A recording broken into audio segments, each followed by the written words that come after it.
오늘도 하나님의 평강과 은혜가 여러분과 가정에 있기를 예수 이름으로 축원합니다. 우리가 기독교회 안에서 성삼위일체라고 하는 삼위일체에 대한 말씀은 기독교 안의 신비입니다. 그러므로 성경은 그대로 믿는 겁니다. 삼일체에 대하여 우리가 연구하거나 그렇게 해서 믿는 게 아니고 성경은 그대로 믿는 겁니다. 하나님의 말씀이라고 한다면 그 말씀을 그대로 수용하고 이해하고 믿는 것이 바로 우리의 신앙이라고 하는 거지요. 그러므로서 신앙생활에 대하여서는 성경을 해석하는 것이 아니라 믿는 것이고, 부분적으로만 믿는 게 아니라 성경을 그대로 통째로 믿는 게 믿음입니다. 제가 중학교 3학년 때 주님을 만나고 변화된 것이 성경이 믿어지더라는 거지요. 대체 하나님의 천지를 창조하시니라 하는 말씀을 믿는 순간에 모든 것이 믿어지더라고요. 왜냐하면 모든 만물을 창조하신 이가 어떤 일을 못하시겠는가?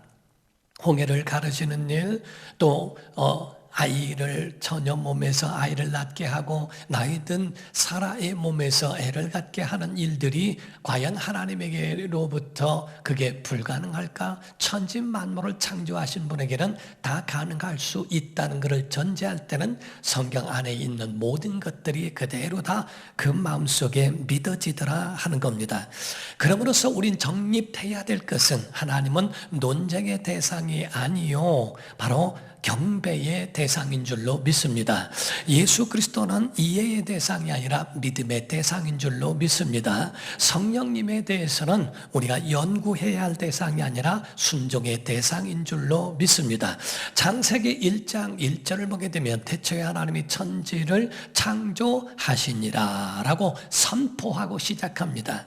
이에 대하여 서론도 없고 다른 어떤 이해 설명이 없습니다. 그냥 선포하시는 겁니다. 태초에 하나님이 천지를 창조하시니라. 그러므로 믿으라는 거지요. 하나님의 말씀에는 그대로 선포하심으로써 이러이러하니까 이러이러해야 된다, 어떤 거기에 대한 부연 설명이 없는 것은 하나님의 창조 그대로 되어진 것. 아버지 어머니가 나를 낳으셨으니 너희가 내 자녀요, 너는 바로 그를 아버지 어머니라 부른다. 그러므로 넌 내 자녀다. 그냥 선포한 것과 같다 하는 겁니다.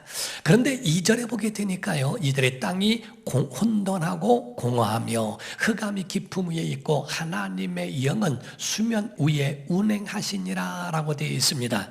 그 모든 하나님이 천지 만물을 만드셨을 그 당시에 그 상태 자체가 혼돈이었고 공허였고 흑암이 깊음 위에 있는 것이었는데, 하나님께서 하나님의 영이신 성령에 의하여 그 모든 것들을 운행하게 하셨다라고 말씀을 하고 있는 거예요. 다시 말하면 천지 만물이라고 하는 것은 하나님의 모든 부속품들이 모여져서 만들어진 하나의 자동차라고 본다면 그 자동차를 운전하시는 이가 성령이시다 하는 얘기입니다. 그러므로 모든 천지 만물이 만들어졌고 그 안에서 모든 만물을 운영하시는 이가 누구냐? 운행하시는 이가 바로 성령이시라고 하는 것을 말씀합니다. 성령께서 모든 질서를 잡으시고 틀을 만들어주시는 일을 하셨어요. 창세기 1장 3절에 보게 되면 하나님이 이르시되 빛이 있으라 하시니 빛이 있었다고 되어 있습니다. 6절에 보게 되면 하나님이 또 말씀하죠. 이르시되 물 가운데 궁창이 있어 물과 물로 나누라 하시니 나누어집니다. 9절입니다. 하나님이 이르시되 천하의 물이 한 곳으로 모이고 묻이 곧 땅이죠. 땅이 드러나라 하시니 그대로 되니라 라고 말씀하고 있습니다. 이와 같이 하나님께서 운영하시며 운행하시며 다 모든 만물들을 채워가시는 역사를 보게 됩니다. 그러므로서 우리는 성부와 성자와 성령의 하나님의 그 역사심을 보는 거예요. 그 하나님께서 에덴 동산, 우리가 볼 때는 에덴 동산이 어떤 동산입니까? 우리의 상상에 우리의 행복의 극치를 달리고 있는 그런 동산을 에덴이라고 말하지 않습니까? 근데 그 에덴 동산에 하나님의 말씀 안에 있었을 때는 그때는 평안과 사랑과 은혜가 넘쳤는데 죄를 범함으로 인하여 그 가운데서 쫓겨나는 신세가 되어버렸어요. 그래서 쫓겨나 그래서 근본된 토지를 갈고 닦게 되었다라고 되어 있습니다. 그때 하나님이 한 짐승을 죽이셔서 가죽옷을 지어 입히셨다라고 되어 있습니다. 이 짐승의 희생이라고 하는 것이 바로 모세 때 가서 양을 죽여 하나님 앞에 제사함으로 죄인된 인간이 하나님 앞에 죄사함을 받는 그런 통로와 도구로 만드셨다고 하는 거지요. 그래서 레위기 17장 10절과 11절을 보면 이스라엘 집 사람이나 그들 중에 거류하는 거류민 중에 무슨 피든지 먹는 자가 있으면 내가 그 피를 먹는 그 사람에게는 내 얼굴을 대하여 그를 백성 중에서 끊으리니 육체의 생명은 피에 있음이라. 내가 이 피를 너에게 주어 제단에 뿌려 너희의 생명을 위하여 속죄하게 하였나니 생명이 피에 있으므로 피가 죄를 속한다라고 말씀했습니다. 히브리서 9장 22절을 보게 되면 정리한 말씀이죠. 율법을 따라 거의 모든 물건이 피로써 정결케 되나니 피 흘림이 없은즉 사함이 없느니라 라고 되어 있어요. 우리가 물은 물로 닦습니다. 기름은 기름으로 닦습니다. 육은 육이요 영은 영이에요. 사람의 죄를 없이 할 수 있는 유일한 방법은 피밖에 없다는 겁니다. 그래서 구약에는 짐승의 피로 죄를 사하는 것을 예표했고 예수 그리스도 오신 후에는 바로 예수 그리스도의 피가 우리의 죄를 영원한 속죄를 이룰 수 있게 하셨다라고 말씀하는 겁니다. 그래서 성경의 요한복음 1장 29절을 보게 되면 이튿날 요한이 예수께서 자기에게 나오심을 보고 이르되 보라 세상 죄를 지고 가는 하나님의 어린 양이로다 라고 되어 있습니다. 양이 곧 죄인의 가지고 있는 죄를 전가받아 그가 희생되고 죽는 것이 예수 그리스도께서 십자가상에서 우리 온 인류의 죄를 담당하시고 죽으신 것에 대하여 말씀하고 있다는 거죠. 구약에는 하나님이 아담과 하와를 위하여 짐승을 희생하사 가죽옷을 지어 입히게 하신 것처럼 신약에 와서는 예수 그리스도의 희생이 곧 인류를 위하여 구원하게 하시는 그 은혜가 되었다 하는 겁니다. 그래서 예수 그리스도 이 땅에 오신 그분에 대한 그 은혜를 이사야서 53장 4절과 5절에는 그는 곧 메시아 예수 그리스도는 실로 우리의 질고를 지고 우리의 슬픔을 당하였거늘 우리는 생각하기를 그는 본인이 잘못해서 징벌을 받아 하나님께 맞으며 고난을 당한다 하였노라.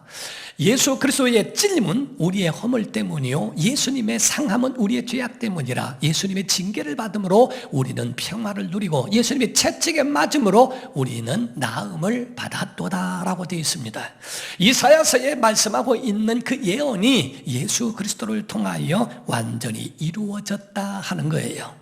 예수님은 우리의 구주이신 줄로 믿습니다. 하나님이 베푸신 그 은혜의 역사가 예수님을 통하여 우리에게 구원으로 나타나셨다는 거지요. 그런데 문제가 하나 있어요.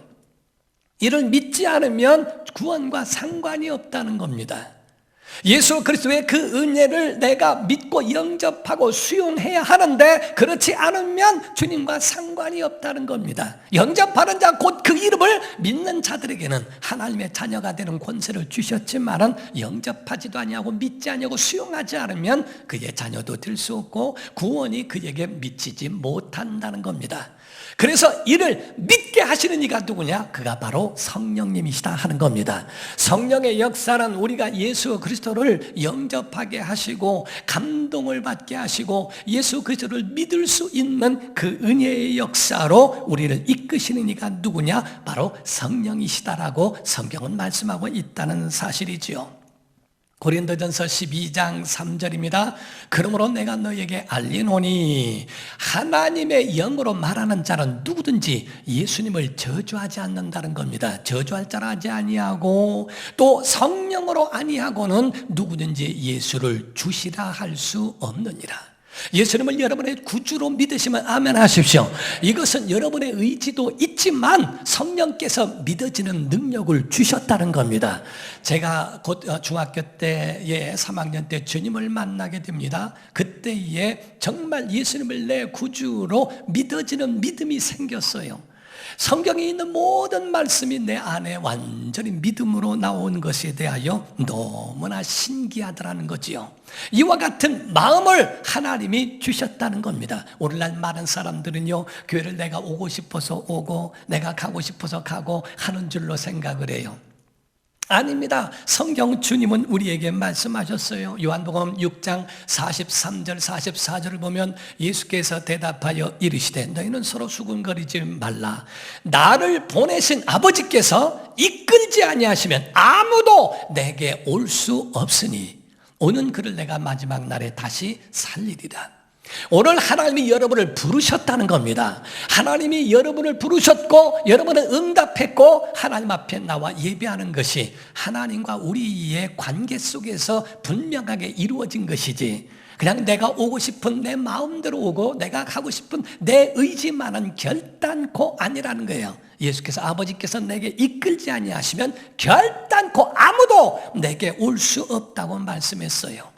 오늘 하나님의 초청에 여러분이 오셨어요. 이 시간도 여러분이 그냥 지나가지 말고 주님 만나기를 주님으로 축원합니다. 주님의 은혜의 체험, 영적 체험이 여러분 안에 있는 이 기회를 잃어버리지 말기를 주님으로 축원합니다. 하나님의 은혜가 우리 속에 이 예배 가운데 하나님이 이끄셨고 인도해 주셨다는 것. 그런데 주께서 제자들에게 말씀하십니다. 야, 내가 죽는다. 그리고 3일 만에 부활한다. 제자들은 죽는다는 말이 너무 크게 들렸기 때문에 부활하신다는 말씀이 자꾸 머리에 남지 않습니다. 예수께서 자꾸 떠난다, 죽는다 이런 말씀을 하시니까 제자들이 자꾸 근심합니다. 왜 자꾸 죽는다고 하시지? 왜 자꾸 떠난다고 하시지? 그때 예수님 말씀하시기를 내가 떠나가는 것이 너희에게는 유익한 거야 라고 말씀하세요. 요한복음 16장 7절부터 말씀합니다. 그러나 내가 너희에게 실상을 말하노니 내가 떠나가는 것이 너희에게 유익이라. 내가 떠나가지 아니하면 보혜사가 너희에게로 오시지 아니할 것이요. 성령님을 얘기합니다. 가면 내가 그를 너희에게로 보내리니 그가 와서 죄에 대하여 의에 대하여 심판에 대하여 세상을 책망하시리라 라고 말씀합니다. 12절 13절 이어서 보면 내가 아직도 너희에게 이를 것이 많으나 지금은 너희가 감당하지 못하리라. 그러나 진리의 성령님 그분이 오시면 그가 너희를 모든 진리 가운데로 인도하시리니 그가 스스로 말하지 않고 오직 들은 것을 말하며 장래일을 너희에게 알리시리라 라고 말씀을 했어요. 우리에게 떠나가는 것이 유익이다. 왜냐? 바로 내가 지금 섬겨도 이스라엘 내게 속해 있는 자밖에 더 하겠느냐? 그러나 내가 가면 성령을 보낼 텐데 모든 민족에게 성령을 임할 수 있는 은혜가 있으므로 그가 바로 혼돈이 있고 공허가 있고 흑암이 있는 너희를 운행하실 거야. 내 삶을 운행하실 거야. 내 인생에 운전하시는 주인이 되실 거야 라고 말씀해 주신 것과 같습니다. 자, 아멘 합시다. 하나님을 섬기면 복 받습니다. 예수님 믿으면 구원 받습니다. 성령님 의지하면 능력 받습니다. 우리의 신앙생활이 바로 이와 같이 분명한 확고한 믿음 가운데 서야 되는데 하나님을 섬기면 복 받아요. 그런데 섬기지 않기 때문에 복을 얻지 못합니다. 예수 믿지 않으면 구원받지 못합니다. 성령을 의지하지 않으면 능력받지 못합니다. 성령이 너에게 임하시면 너희가 권능을 받고 라고 말씀한 것처럼 우리 속에 성령이 임하시면 능력이 우리 가운데에 두나미스 곧 다이너마이트 같은 굉장한 폭발력이 우리 안에 그와 같이 능력으로 온다라고 말씀하는 거예요. 여기서 혼돈이라는 말씀을 토후라고 합니다. 히브리 말로. 그리고 공허란 말을 보후라고 이야기를 합니다. 토후라고 하는 말씀은 틀이 없다는 뜻이고 보후라고 하는 말씀은 주인이 없다는 뜻입니다. 태초에 하나님이 천지를 창조할 때 혼돈이었어요. 공허했어요. 그리고 그 가운데 흑암으로 가득합니다. 그거의 질서를 잡으신 이는 오직 하나님과 성령님 곧 하나님 삼일체 되신 하나님만이 그 모든 질서를 잡으시며 그거를 채워 가시더라 하는 겁니다. 성령께서 수면 가운데 운행하시니 틀이 생기고 주인이 있고 그리고 그 모든 것들을 질서를 잡으셔서 다 해와 달과 별과 새와 동식물들로 사람으로 채우시더라 하는 거지요. 질서가 잡혀버리게 되었다는 거예요. 사람은 얼마나 연약한지 그거를 인정하셔야 된다는 겁니다. 사람은 흙에서부터 지어졌기 때문에 흙 냄새가 납니다. 그리고 이 육체라고 하는 건 낡아져가고 자꾸 흙으로 돌아갈 수밖에 없는 그런 존재라는 것을 인정하라는 거예요. 사람은 연약에 쌓여 있는 것이 인간이라는 거지요. 수렁에 빠진 그 인간은 결단코 자기 자신을 위하여 몸부림치면 칠수록 수렁에 더 빠져 들어가는 것뿐이에요. 사람은 스스로 자기를 구원하거나 절대로 스스로 천국에 이르게 할 만한 능력이 없습니다. 인생의 끝은 혼돈이요 공허요 흑암뿐이라는 거지요. 오직 그거를 밝히실 수 있는 그분은 하나님이시여 성령님 그분뿐인데, 오늘날 세월이 있고 그런 모든 육체는 낡아져감에도 불구하고 이거를 자꾸 우리 마음속에는 항상 소년과 소녀 같은 마음은 변하지 않으니까, 왜? 영으로 늙지 않거든요. 그러다 보니까 이렇겠지 저렇겠지 그냥 긍정적인 그런 마음만 가지고 그냥 살아갈 뿐인 사람들이 굉장히 많습니다. 절대로 나이 들고 하는 세월을 이길 수가 없는 것. 요즘에는 어린 아이들도 말의 실수를 잘하더라고요. 요즘 문자를 많이 합니다. 어머니한테 문자하기를, 나 지금 어느 곳에 있는데 나 데리러 오면 안 돼 임마, 그랬다 뒤지게 맞았대요. 엄마라고 하는 거를 임마라고 그래가지고, 할머니한테 할머니 오래오래 사세요 하는데 할머니 오래오래 사네요, 그랬다 뒤지게 또 혼났대요. 우리의 사람은 말의 실수도 있고 이렇게 하고 저렇게 하고, 젊어도 또 나이 들어도 육체라는 건 완벽한 사람은 세상에 아무도 없습니다. 우리가 개미도 홍수가 날 거를 알고 집을 무리 이동을 하면서 자기 살 궁리를 한대요. 미리 한대요. 거미도 바람이 부는 것이 일기 이전에도 바람 부는 방향이 어딘 줄 알고 거미줄을 치기 시작한대요. 사람만 앞날을 모르고 사람만 자기 자신을 예견할 만한 그런 것이 없는 아주 부족한, 미물보다도 어떤 때는 좀 떨어져 버린 그러한 것이 인간이라는 것을 아셔야 된다는 겁니다. 병균 하나 때문에 무너집니다. 그렇게 건강했던 사람이 병균 하나 때문에 다 무너집니다. 사람의 눈빛 하나, 말 하나 때문에 밤잠을 못 자고 그 속에 병이 들어버리는 사람들도 없지 않아 있습니다. 반듯한데 돈에 약하고, 돈엔 의로운데 이성에 약하고, 이성은 깨끗한데 그런데 명예욕이 있고, 이쪽은 건강한데 이쪽은 병들어버린 그런 모든 것. 육체는 병들었어도 또 마음적으로는 건강한 사람이 있는 것처럼, 이와 같이는 어느 한쪽이 무너지면서 같이 다 무너지는 것들을 보게 된다는 거죠. 신앙적으로도 마찬가지입니다. 어떤 사람 보면 똑똑한데 기도하지 않아요. 어떤 사람은 기도를 많이 하는데 교만합니다. 어떤 사람은 충성을 다하는데 인색하기가 그지없고요. 어떤 사람은 헌신은 많이 하는데 입술에 할례를 받지 못함으로 세상적인 마인드와 세상적인 언어를 그대로 사용하는 사람들이 많습니다. 어떤 사람, 그 전에 제가 개척하면서 보니까요, 제가 젊어서 개척을 했으니까 사람들이 존중을 해주고 존경을 해줘요. 아주 은혜 받을 때는 목사님 합니다. 시험 한 번 들으면 개가 그러더라고요. 병찬이라 그래요? 네, 합니다. 사람이 가지고 있는, 그래서 다 사람이 좋을 때만 있는가, 속이 상하면은 입을 퍽퍽. 저는 제 핸드폰에도요, 수백 명의 사람이 있어도 참 거기다 존칭을 다 써 있습니다. 아무개 성도님, 아무개 학생까지도 형제라고까지, 학생들 이름까지 말하게 있으면 형제라고 써주고, 자매라고 써주고, 그리고 집사 이상 되신 분들은 집사님이라고 돼 있지, 아무개 이름만 딸랑 써놓은 건 하나도 없습니다.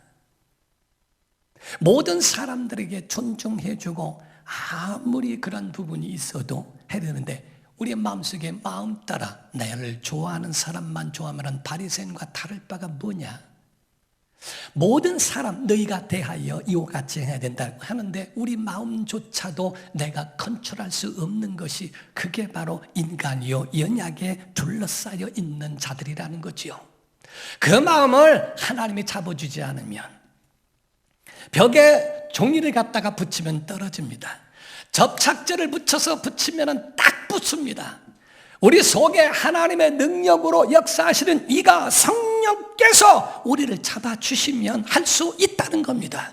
내 능력 가지고 하려고 하니 연약하고 다 무너져 내려가지만은 하나님이 우리를 잡아주시면 그 모든 것들을 뛰어넘을 수 있다고 하는 거죠. 약한 나로 강하게 해 주실 겁니다. 가난한 나를 부유하게 해 주실 겁니다. 눈먼 나를 볼 수 있도록 그 시야를 넓히도록 하나님께서 능력 주시지 않겠는가.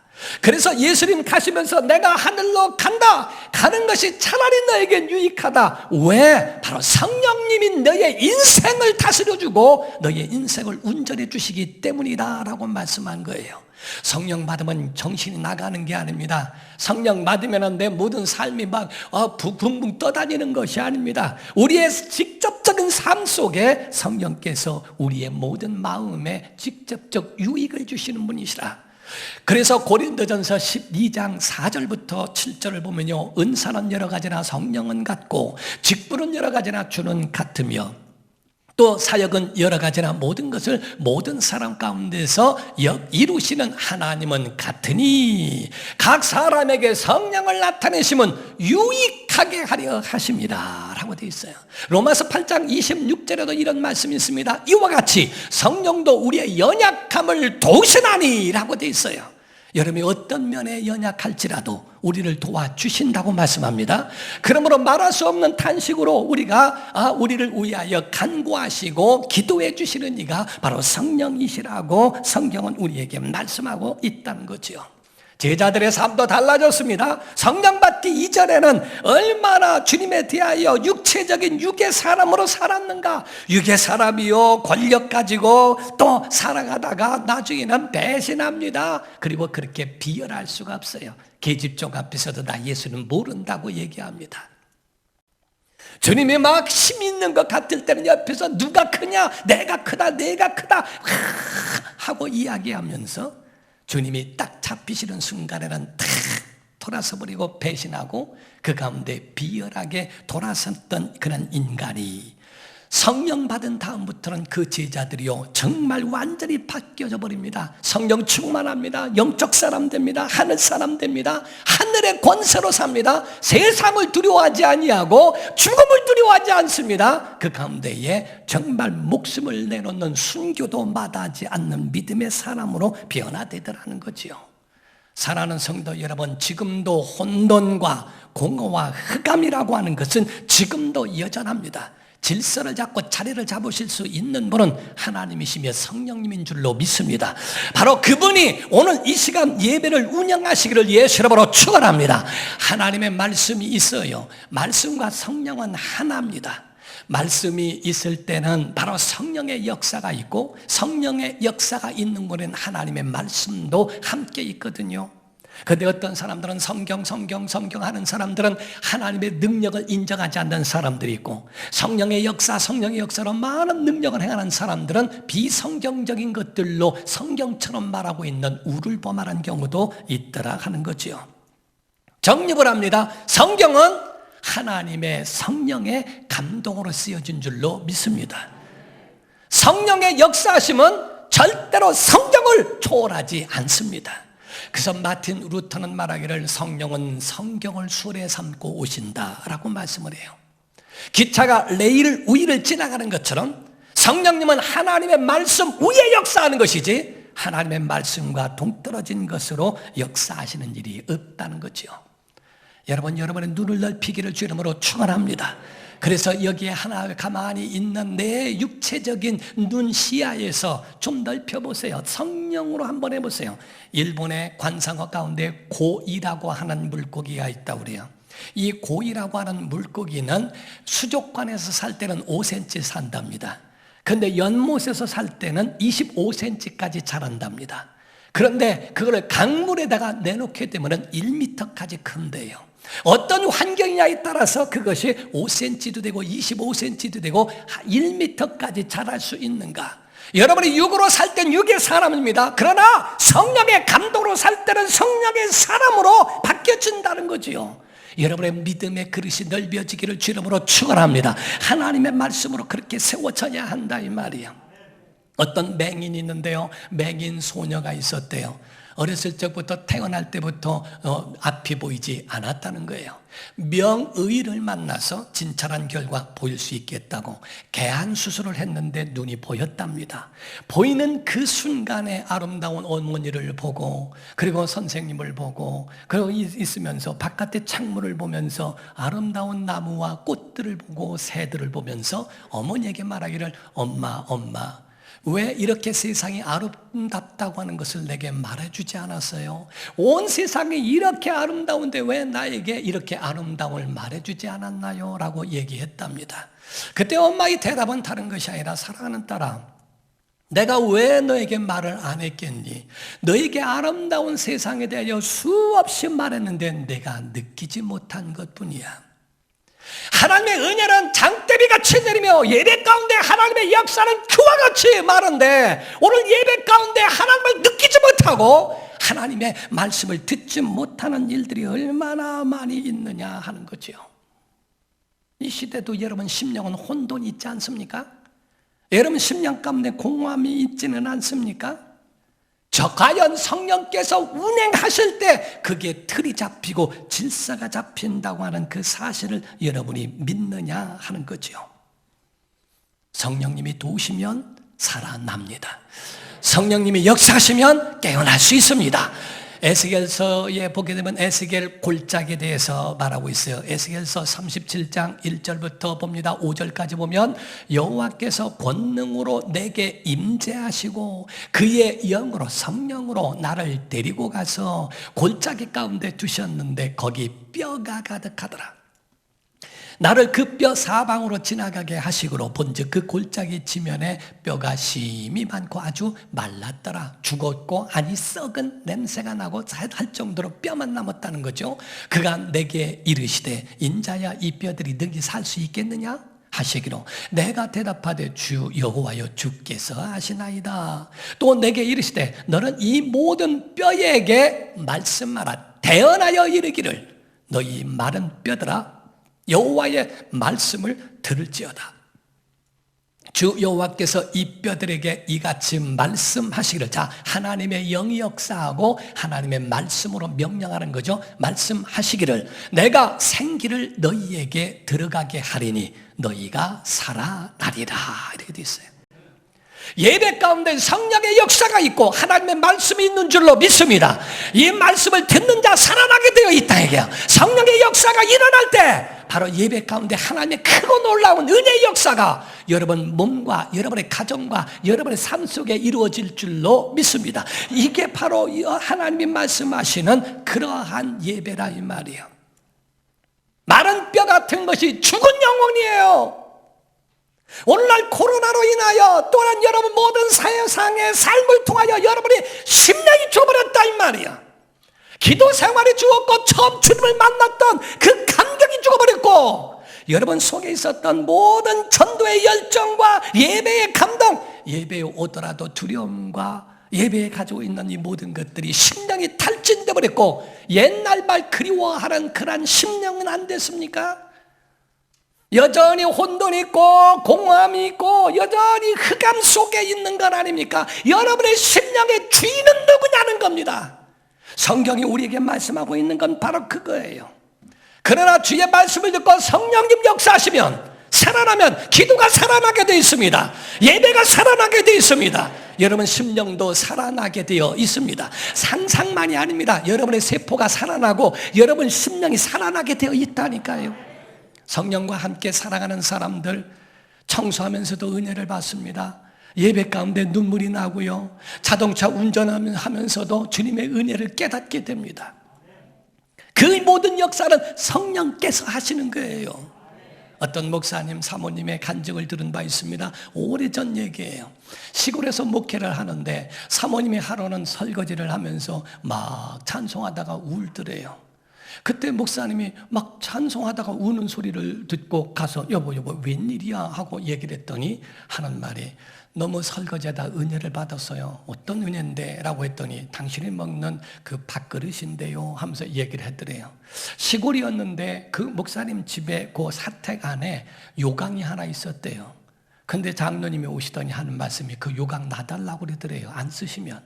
그래서 그러라고 가져갔는데 그거를 녹여가지고 목사님 사모님 밥그릇 만들어 왔더래요. 더러워가지고 말이요. 그래서 밥그릇 하는데 반짝반짝한 한 밥그릇을 갖고 왔는데 밥을 퍼서 먹기도 좀 그렇고 안 먹자니 자꾸 맨날 확인할 것 같고 그래서 그냥 할 수 없이 거기다가 까짓 거 녹여서 다 한 거니까 괜찮겠지 해서 거기다 밥을 퍼서 먹고 했다는 겁니다. 그거를 설거지하는데요. 자기를 보는 것 같더래요. 나 같은 죄인이 용서함 받아서 주 앞에 옳다함 얻음은 확실히 믿기는 어린 양 예수의 그 피로 속죄함 얻었네.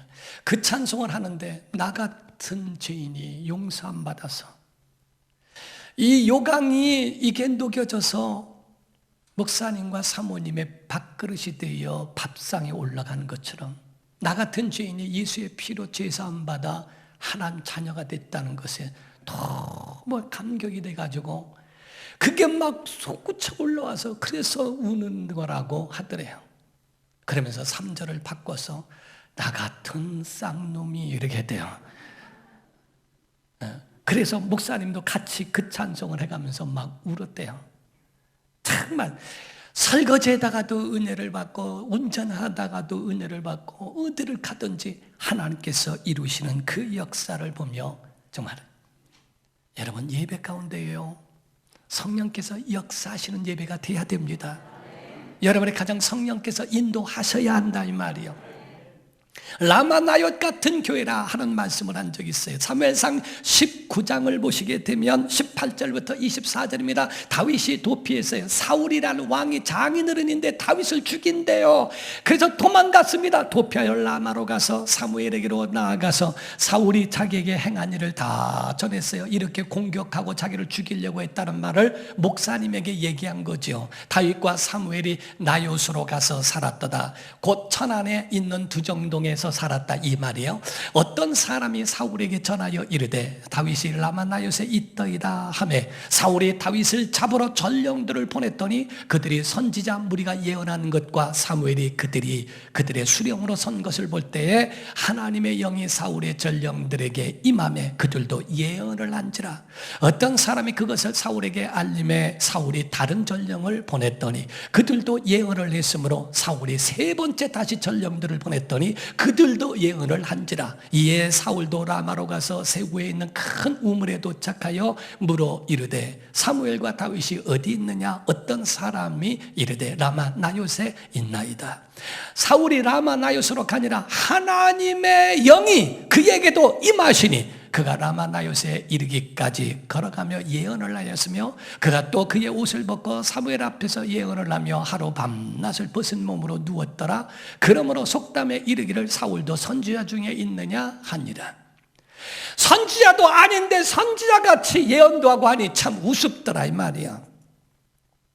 하나님에 대하여 그렇게 신뢰하지도 않고 영성도 떨어져 버려 있는 사울인데도 예배 자리 왔더니 그도 성령에 감동돼서 하나님의 말씀을 전하는 하나님의 사람처럼 행동하더라는 거죠. 예배 가운데는 성령의 역사가 바로 이와 같다는 겁니다. 하나님의 전에 나오기만 하면 그 심령이 감동되고 알지 못했던 사람들이 하나님의 능력을 체험하는 그 역사의 현장이 바로 성령께서 역사하시는 예배라는 겁니다. 우리 교회가 그런 예배가 되기를 주의 이름으로 축원합니다. 오늘 예배 가운데 성령의 바람이 불기를 주의 이름으로 축원합니다.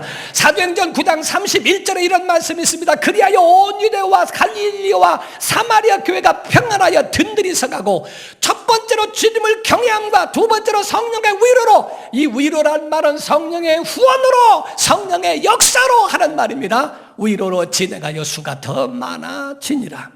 여러분, 구약에도 바람이 불었습니다. 지금도 바람이 붑니다. 이와 같이 성령의 역사는 지금도 우리 가운데 역사하십니다. 성령의 바람과 하나님의 말씀이 여러분의 심령에 일어나기를 예수 이름으로 축원합니다. 그러므로 성령의 후원이 여러분 모든 삶에 이루어지고, 오늘도 예배 가운데 역사하시는 성령의 역사가 여러분 심령에 일어나는 복된 성도가 되기를 예수 이름으로 축원합니다. 기도하겠습니다. 이 시간에 나같이 통성으로 기도할 때 구약에도 불었던 바람, 지금도 우리에게 역사하는 그 바람으로 우리에게 임하는 줄을 믿습니다. 성령님, 우리에게 역사하여 달라고. 불이 혀같이 갈라지는 것이 보일 때 성령이